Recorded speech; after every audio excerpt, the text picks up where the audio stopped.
Hello guys, so today I'm in Kerbal Space Program, and what we're gonna be doing today is a very sad mission. We're gonna be doing a very catastrophic SSTO. This mission was a catastrophe, and I'm really sorry, but this SSTO is even more flawed than last week's video.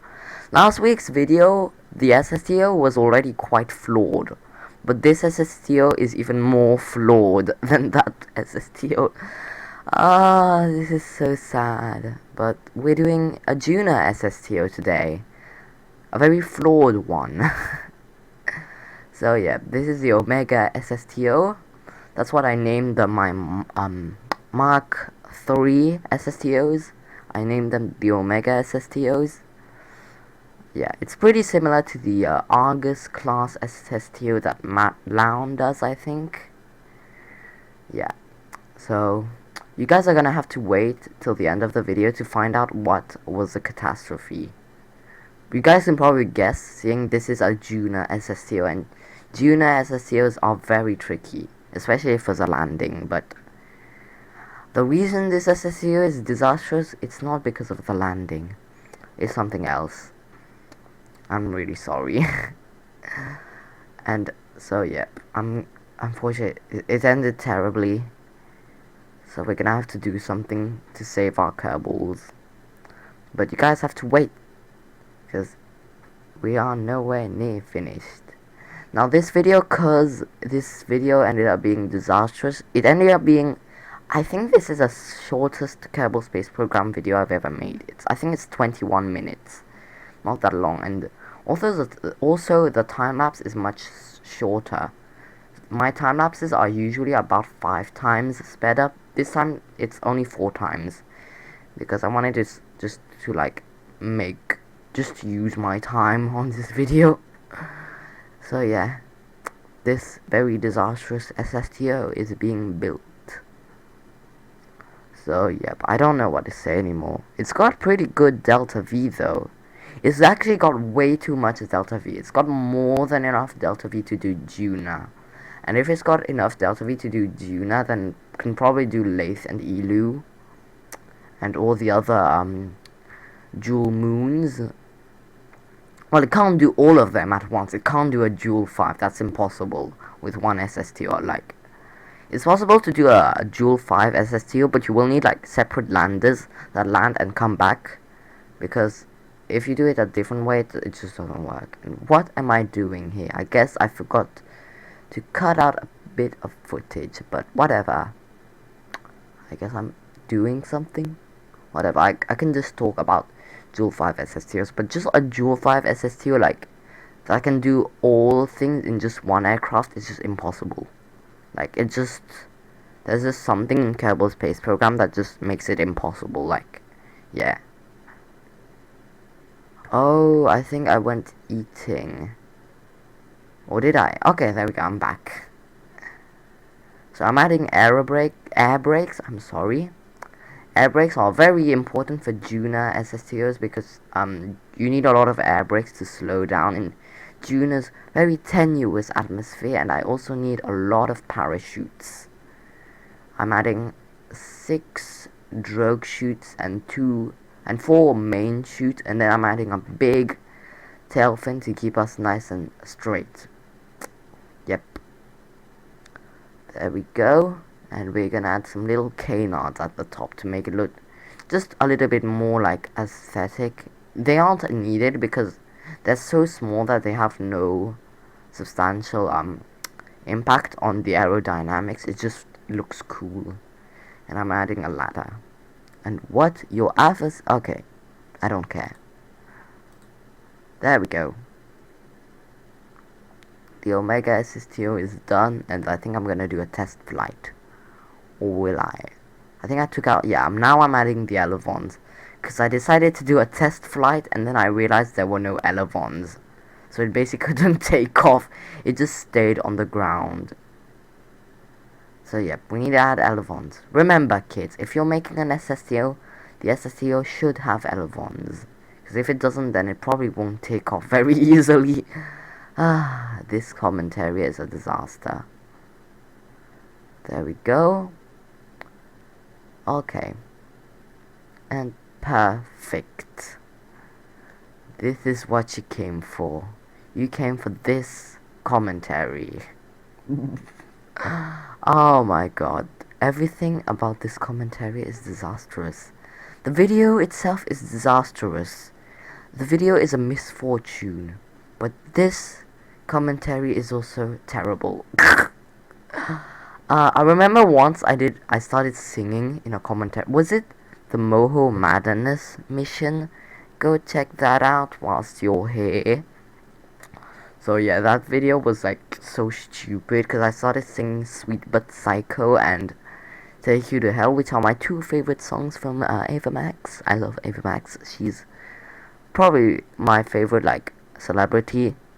She's not really a celebrity, but favorite singer and songwriter is what I'm trying to say. And I added some Werner engines because yes. No, because a Duna SSTOs you need Werner engines to help keep the nose up. Because Duna's atmosphere is very thin, and so you can easily just nose dive. But with Werner engines, it can keep the nose up. Is basically what I'm trying to say. And we are now launching the SSTO on the runway. Here we go, rolling down the runway. Isn't that just awful? So yes, here we are, rolling down the runway. There we go. So here we are now, launching. We're just rolling down with those rapier engines, and for some reason it just can't, like, the nose just doesn't want to go up, like it just doesn't want to take off. And usually that's a problem, because the problem usually is that your landing gear are too far away from the center of mass. But here for some reason, like, I had the landing gears right at the center of mass, so I don't know what was happening. Maybe it's because this SSTO is very heavy. I don't know, I seriously don't know.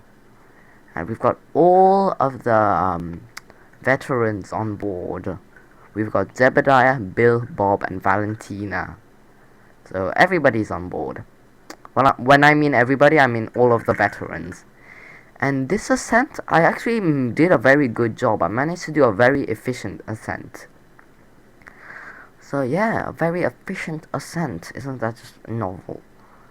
Now we are 20 kilometers. We're gonna fire our nuclear engines.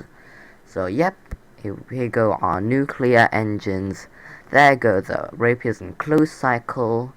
And we are now just lifting. Okay. We're now just pointing slightly more aggressively to try and raise that apoapsis. And I managed to get, I think this may be the most efficient ascent I've ever done in an SSTO. Like, first of all, that's my first ever time doing a Duna SSTO. Actually, no, that's fake.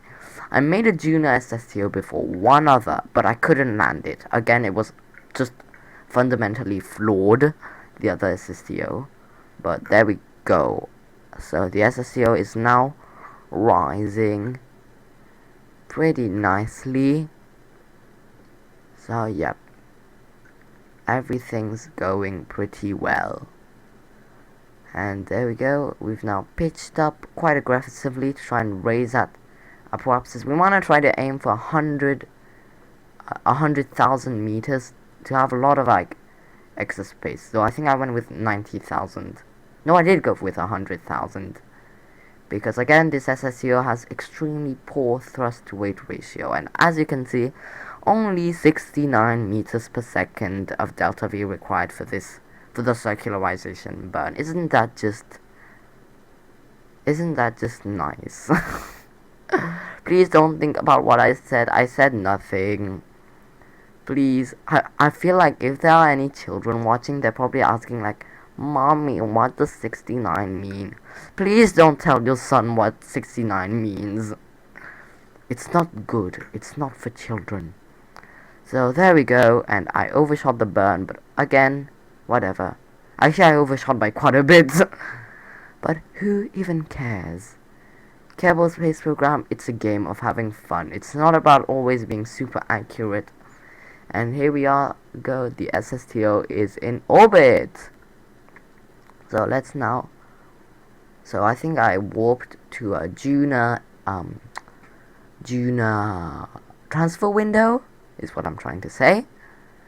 So there we go, we got a nice Duna encounter, and I'm gonna be doing this in 2 burns because this SSTO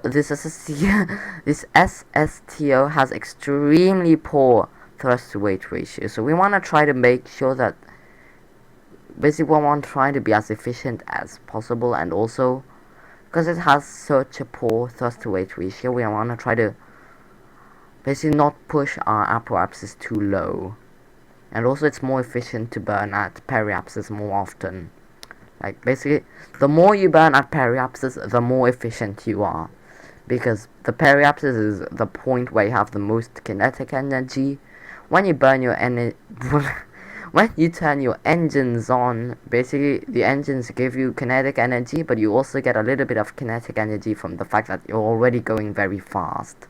So you don't need as much kinetic energy is what I'm trying to say.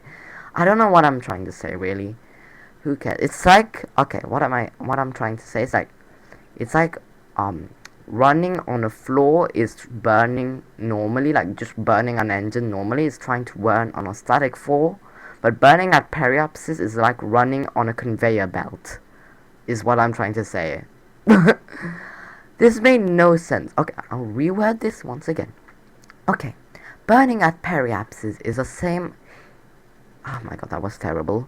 Burning at periapsis is similar to running on a conveyor belt, whilst burning somewhere else that isn't at your periapsis is like running on a static floor.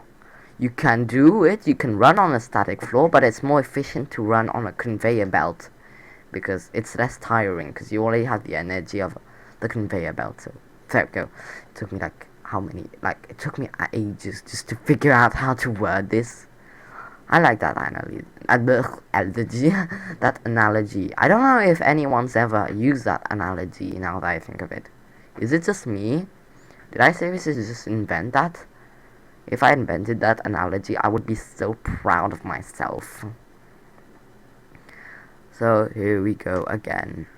And what is going on?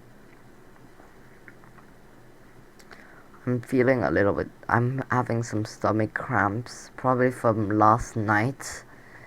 I don't sleep very well. Well, I sleep well, but like, I always sleep, like, I always spin when okay, spin, that's terrible.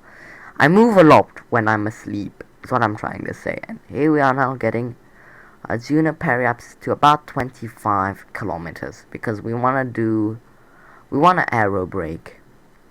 So there we go.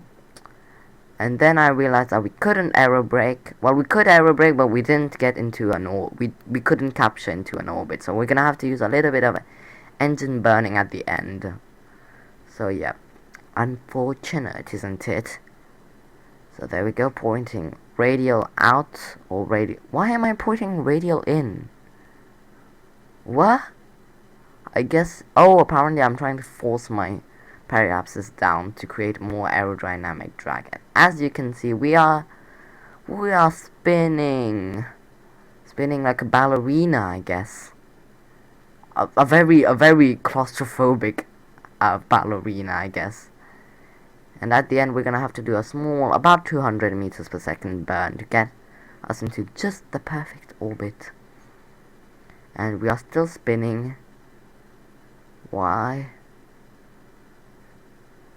There we go. Now burning into an orbit. A very elliptical orbit, that's for sure. And what's in there? Okay. And not Duna. Ike is now here to ruin our day. Because I'm trying to force our periapsis down. But Duna again. Ike is here to ruin our day once again. Ike decided to first of all put us into a very inclined orbit. Second of all, now we are basically orbiting against Duna's rotation. I specifically tried to get an orbit that was going along Duna's rotation, but Ike decided no, I'm gonna change your orbit so that you now go against Duna's rotation. Isn't that just evil? Ugh, I hate Ike. Ike is like so annoying for Duna missions because like, yeah, Ike, it's like a nice, it looks really interesting, but Ike is like so annoying because Ike's Ike's SOI is so massive, and when you are Duna, if your eye orbit is just a little bit higher than Ike's orbit, then it will just slingshot you into weird and wonderful ways. Weird and wonderful orbits, I should say. So there we go. Now doing our aero brakes, and at first I wanted to change my inclination, but then I realized that's a waste. So there we go. Going down again. So what do I have to say? I guess, I don't know, life. Life is life. Life is all about life, gosh darn it. So yep, here we are now doing our aero brake. There we go. I feel like at this point aero brakes are something I sort of don't like. It's like, it's so repetitive and it's so boring, cause like you can't be going, and also yeah, you can't be going fast or else you'll burn your parts. And then after that, then there's the issue that, of course, you can't warp faster than ×4.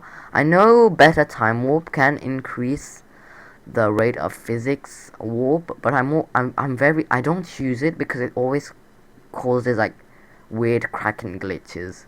Now regular time warp, I like that. Like better time warp, it makes regular time warp so much faster, and also it means that you don't have to like, it doesn't cause any cracking glitches. But faster physical time warp, I've tried the ×10 physical time warp and it caused weird glitches.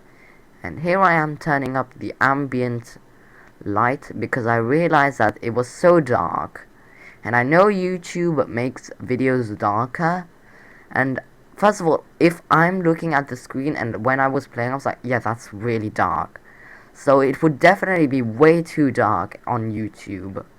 Now I know I could have just gone into the I could have just bumped up the lighting in post-production, but I'm lazy, and when I'm playing the game, I'd like to see when I'm playing the game. I don't want to just be blind playing the game. So here we are now doing our Duna ascent, and is this one of the bloopers? No, cause it took me, I think it took me like more than 10 attempts to land. Probably like in the 10 to 20 attempts to land, and just as many attempts to take off. So here we are now landing, and I just turned up all the brakes so that we can slow down as efficiently as possible. And as you can see, I'm doing a lot of quick saves because I wanna increase the points where I can like revert back to like points, yeah, to do the landing. And the landing, people, all the viewers, I'm telling you all, this was the worst ever landing. So yep, as you can see, I'm using the Werner engines to push my nose up, and the nuclear engines to try to lower our little crash, to lower our vertical speed. Oh, yeah, to lower our vertical speed, because for Duna landings we want to have as the lowest possible vertical speed, so less than 5 to land safely. So are we gonna make it? I think this is the one I made it. And look, I landed and bounced up. It's like I didn't bounce, it's just like so inefficient. But unfortunately we broke one of our rapiers. But I was like, at this point I was like, it's fine, because like I know one of the rapiers is broken, but we don't really need the rapiers. But then I realized my mistake is that for takeoff this meant we had extremely unbalanced thrust. So yeah, imbalanced. Okay, I don't know. So yeah, unfortunately our thrust was terrible, and Valentina is now going down to plant the flag. And you probably saw from the landing, that I literally just boop, and then after that just stopped. It was terrible, and I didn't even mean to do it. Like, I was trying a good landing, and then just glitch or something. And here is one of the takeoff attempts, but yeah, it didn't go well. This is probably the worst attempt. If you see the best attempts, you'll realize that yeah, that's unfortunate. So there we go, and trying to land and trying to take off, and we crashed. So I'm now gonna start communicating in the form of quick saves. We can't take off, so this is a bittersweet ending. So that's a bittersweet ending. Please forgive me. Oh, it just says please forgive. This SSTO is unfortunately fundamentally flawed. I just started communicating in quick saves, so yeah, flawed for Duna. Next quick save. I'm going to be doing a rescue mission in 2023. So cause we can't take off, our cables are stuck, so we're gonna have to rescue them. And subscribe to never miss the rescue mission, cause it's coming next year. I hope I don't forget. See you next year. So goodbye. Don't forget to like and subscribe. On the left hand side is a video for you, on the right hand side is a playlist, and see you in 2023 for the rescue mission.